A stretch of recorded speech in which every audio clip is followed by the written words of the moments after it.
Welcome to the PMI Talk Show, brought to you by PMI Netherlands chapter, a space where we explore project management through real conversations, from big ideas to practical impact, and through the people behind them. I'm your host, Shalini Mansharamani, and I'm glad to have you here today.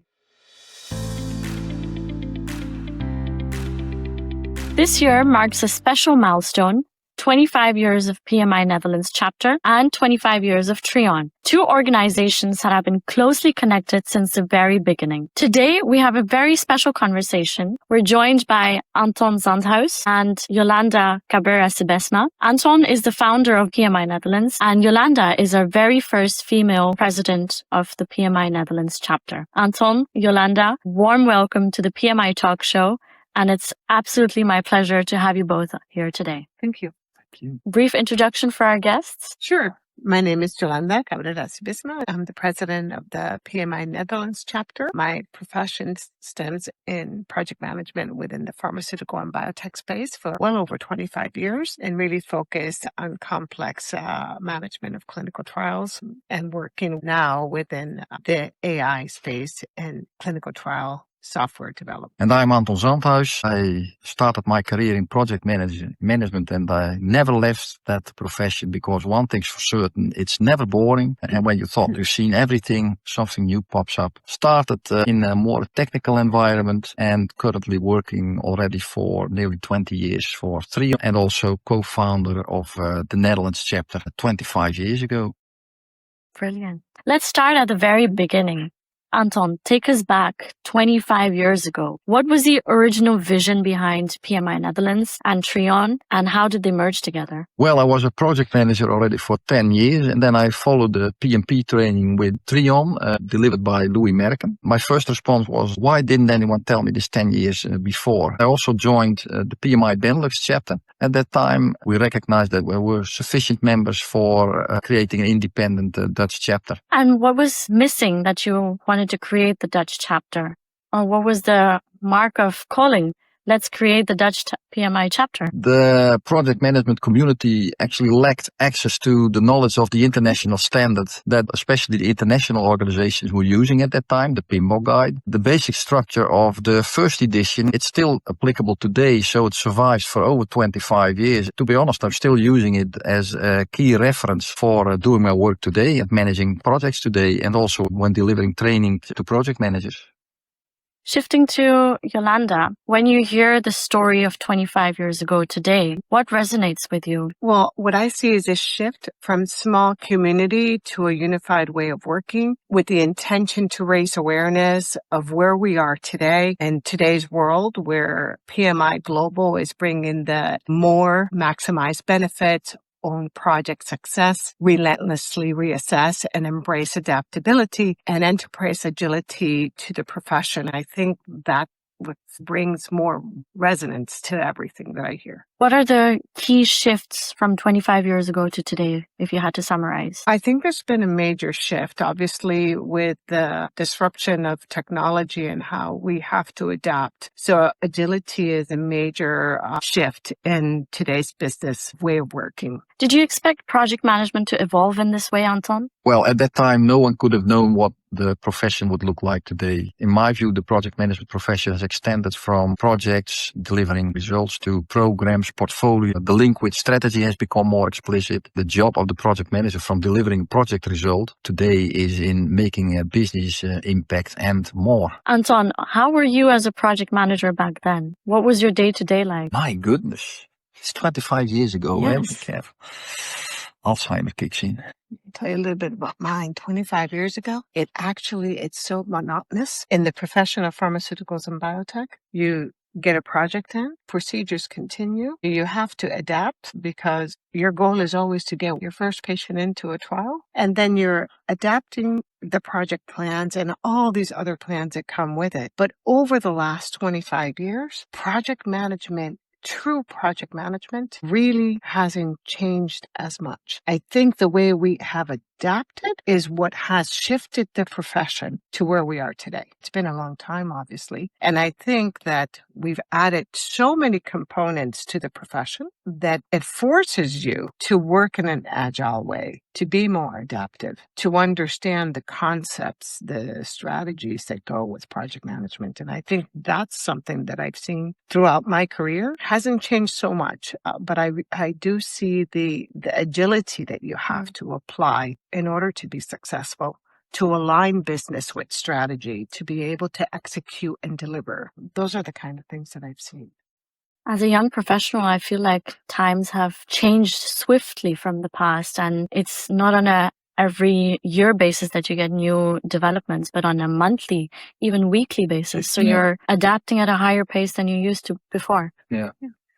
And I also believe it's because of the level of integration is much higher than, let's say, 25 years ago. Very simple example. If you wanted to find your phone, follow the cable and that's where it is. And you can make a phone call with it. But nowadays, hardly anyone makes phone calls with it. The number of stakeholders also has dramatically increased. And when adding more people, automatically things become more complex. In our teaser, we touched on the shift from individual projects to portfolio management. Why has this shift become so critical today? Well, I think maybe 10 years ago, we often talked about project and portfolio management. There's been a very interesting shift from a business perspective where different corporations, depending on their functions and what they're doing, whether it's finance, construction, are managing projects. I think projects is one thing, portfolio it's another. And now what we're really talking about is how are organizations not only applying this, but in terms of how they're leading in order to drive their business. And I think that's a huge shift that you see in today's environment.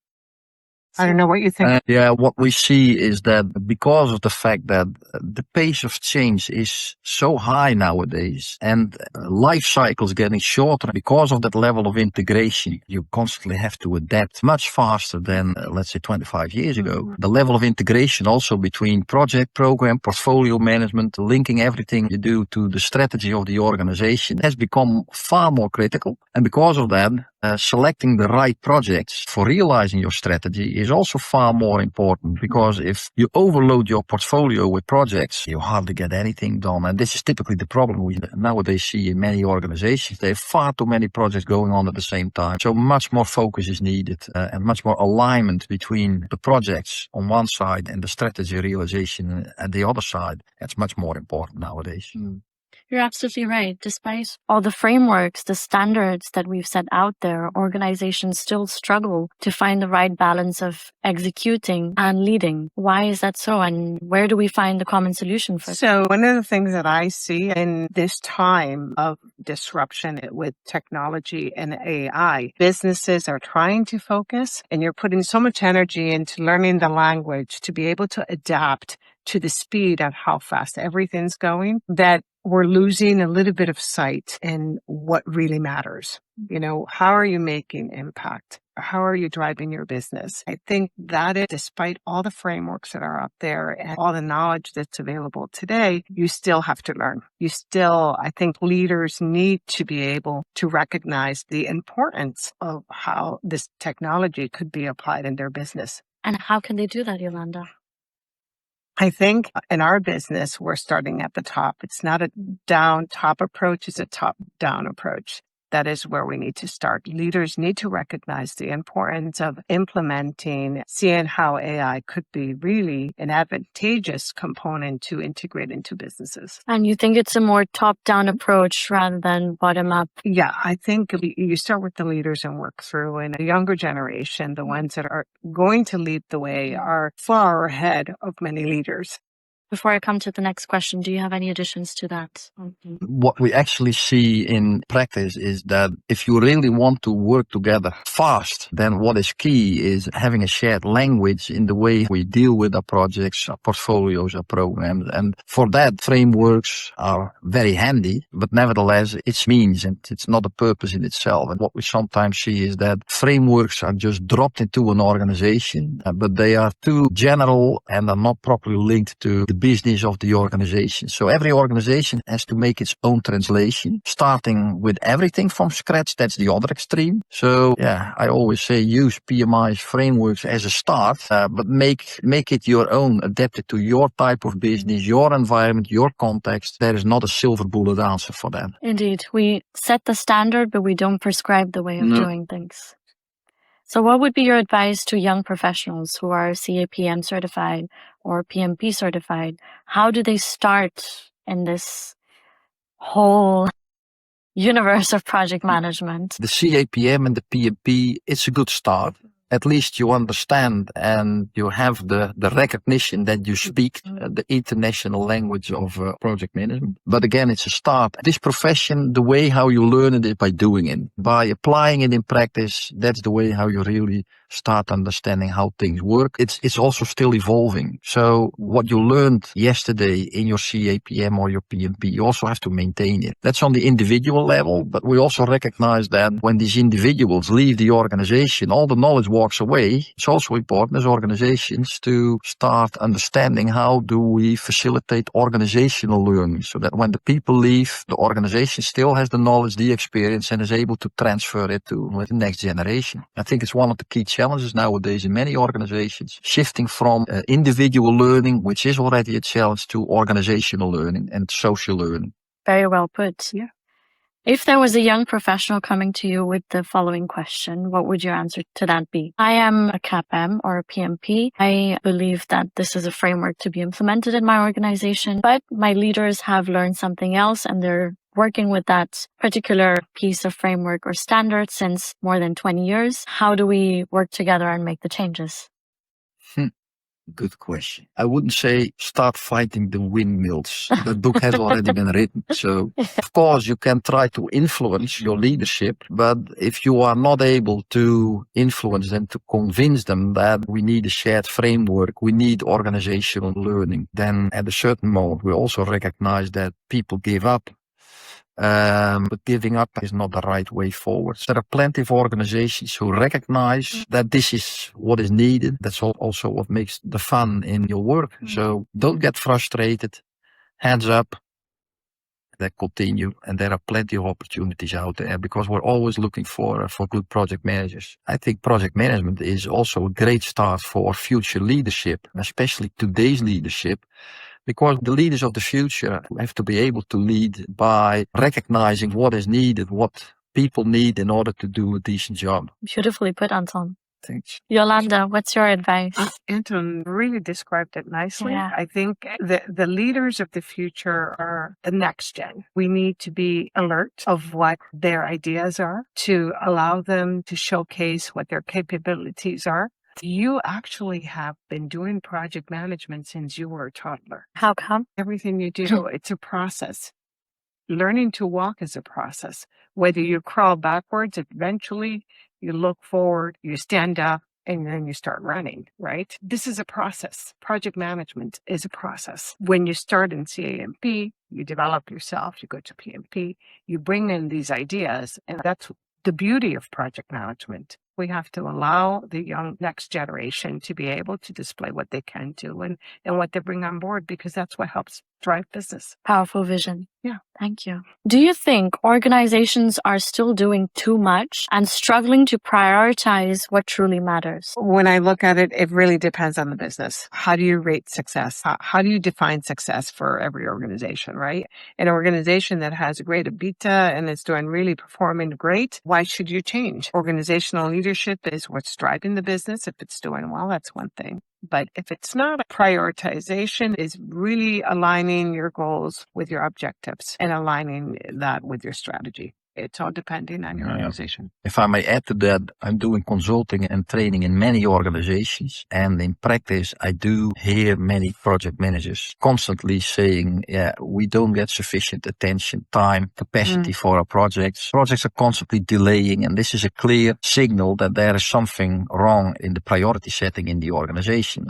It's not the role of a project manager to decide which project is the most important one. If I ask a project manager that question, I think there is only one answer possible, and that's mine. So it's the most stupid question to ask to a project manager. That should be set by the leadership of the organization. What are the priorities here in the house? When I look at the practice, I think most organizations are still completely overloading their portfolio of projects because they're also underestimating quite a lot the effort it takes to really make things work. The first 20% is delivered in no time. Then the remaining, let's say 60% also goes pretty fast, but the remaining 20%, that's mostly the challenge. If you ever lay the floor in your house, you know exactly how it works. The first part goes rather quickly, but the last bits, especially if it's an old house and nothing is straight, you know it takes ages. With projects, it's the same. And either it works or it doesn't in order to make things fit.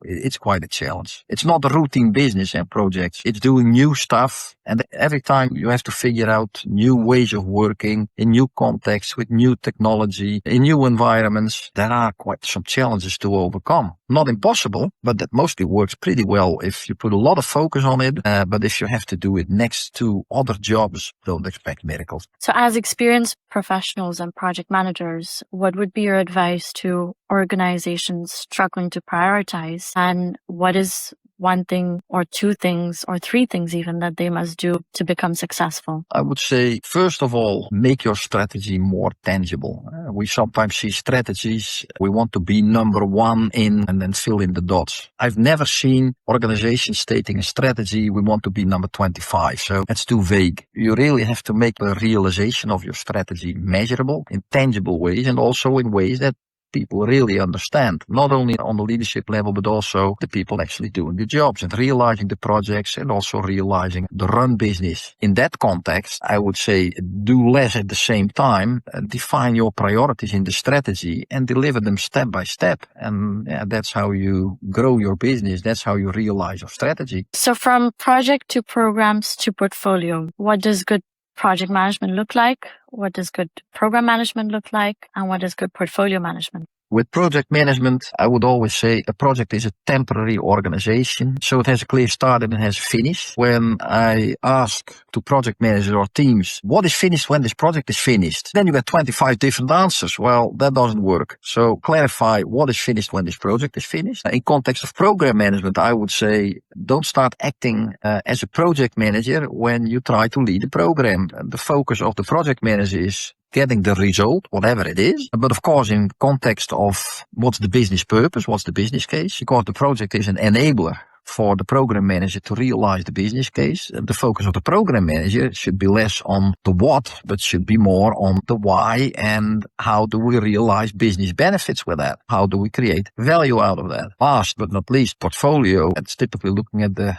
capacity question, financial capacity, investment capacity of an organization. The most limiting factor, people capacity. And that is, as Yolanda said, focus, focus, focus. Do less at the same time. Allow people to focus on the job. Get it done and use that as a stepping stone for realizing your next project or other programs. Anything to add, Yolanda? From project to portfolio, the key thing for us anyway, I see it in a lot of organizations as well, is your return on your investment. How much you put in and how much are you getting out to really make impact. I think Anton put it really well. I can also add to that. It's not only financial benefits. There can be many also social benefits, which can be part of the strategy of the organization. One, in my experience, is rather challenging how to make these social benefits more tangible, more measurable, because if you don't do that, we often end up with only the financial benefits and the focus on the financials, but there are other reasons why organizations do what they do. Now, just add one more thing that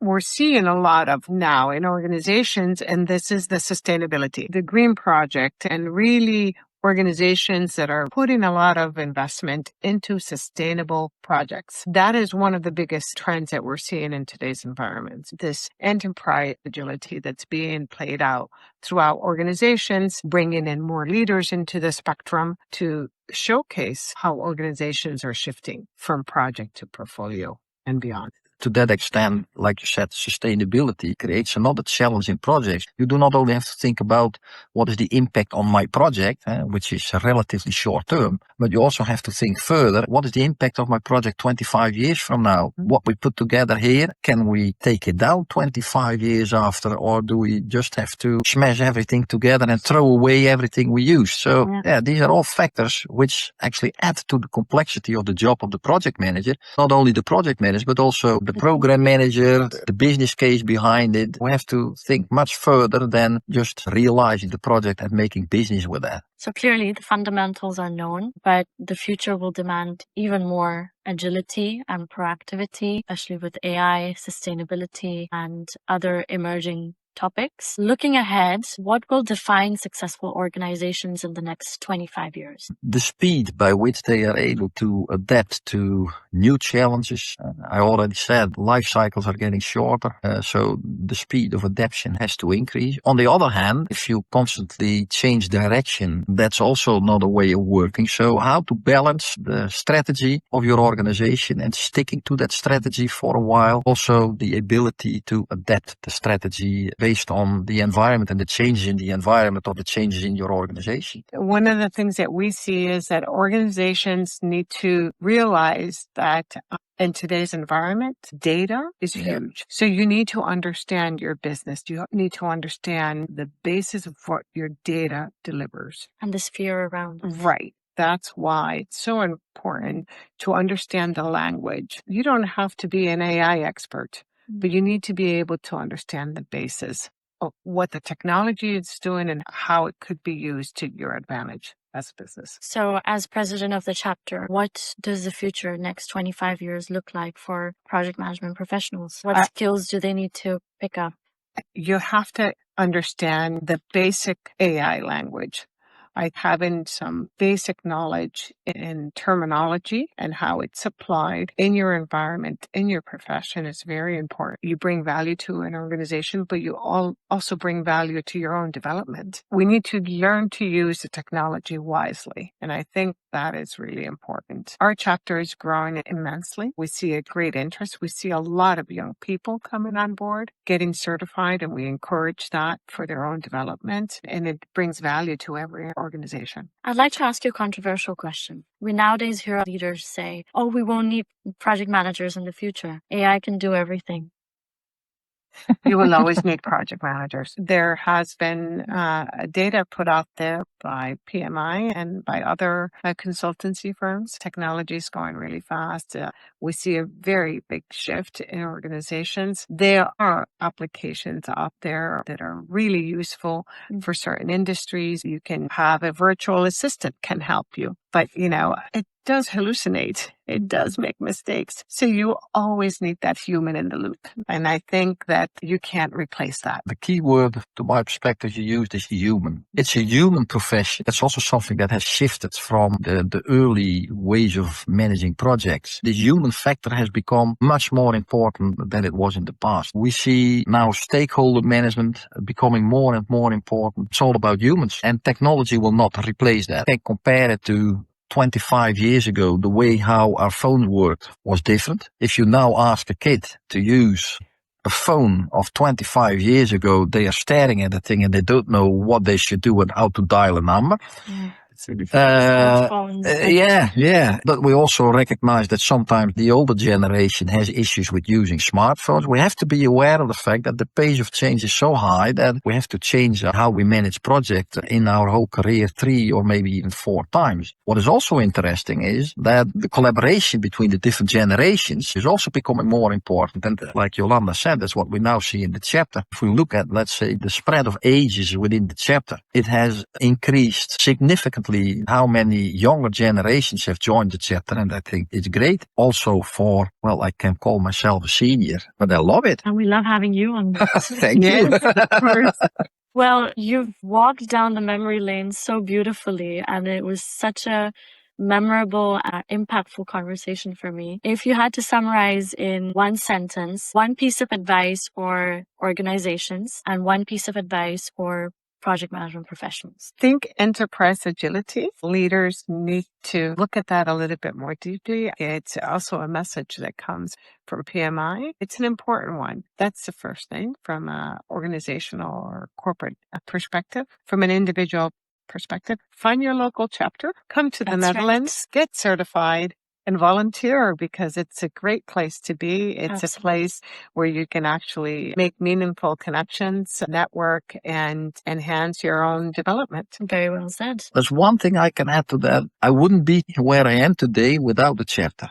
It has made a huge impact on my career. It's especially the people within the chapter that make the difference. The energy and the effort you put into the chapter, you get rewarded for 3, 4, 10 times. So it's really how much you invest in it. That's also the return you will get from it. That's the reason why I'm still connected with the chapter, because it's great fun. And we love that. We truly, truly appreciate Thank you. You being connected still and guiding us all the way through our journey, and especially helping all the presidents make our way, all the volunteers make our way through the chapter and through our future. Well, thank you. It's been a rewarding job. 25 years ago, this chapter was built on a vision. Today, it continues through leadership, community, and impact. And as we look ahead, it's clear that project management is no longer just about delivering projects, but about shaping the future of organizations and individuals. Thank you very much for this heartfelt conversation. Thank you. And walk down the memory lane. It was truly a pleasure having you. Thank you for having us. Thank you.